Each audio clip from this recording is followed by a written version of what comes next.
Here are some extra tips on how to figure out how to represent your textures on the page. Some of them are tricky, like this one here. It's kind of hard to tell how you might draw that, but what you have to do is look at the tiny specifics. If we look in here, we can see there's little blobs, and they're all different shapes. They're not regular, consistent shapes or even placed consistently. So when you're going to represent that, what you might do is just make lots of little inconsistent blobs. Some are near each other, some are not near each other. Now, the other thing you might notice is there's a little bit of value in between these blobs. So perhaps you might have to create these little inconsistent shapes and use the side of your pencil very gently to add in a little bit of value in between them. So that might be a way to deal with that one. This one here, it deals with very, very subtle values, and you can see that there is just very, very lightly, you can see these darker circles happening. So there is a value in the background, so you might start with that, and the side of your pencil works really well.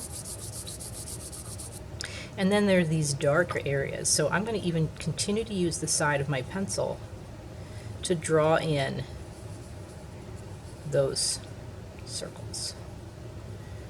And you can see I'm not using the pointy part of the pencil because there aren't any sharp lines in this texture. It's all very smooth and subtle. Okay? And then this last one is also a little bit tricky. It has very specific circles. In the background here it looks dark, but it is a little bit textured, and there's just a very subtle amount of value in the circles. So I think what I'm going to do is I'm going to start with the circles because there are pretty clear lines around them. And there's 3 of them here.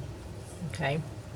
It's a little bit darker around the edges, so I might add a little bit of darkness around the edges. You could use the point of your pencil or the side if you want on this part.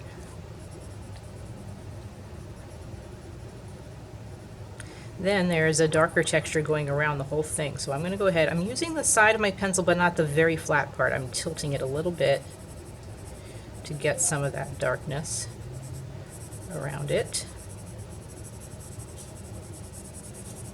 I'm leaving it a little bit textured. I'm not coloring all the edges, or I'm sorry, all the spaces. I'm leaving just a little bit so you can see some of those lines happening. And then in here it's very subtle, so I'm just going to do very, very light. Give it a little bit of value inside there. Okay? And that's what that one might look like.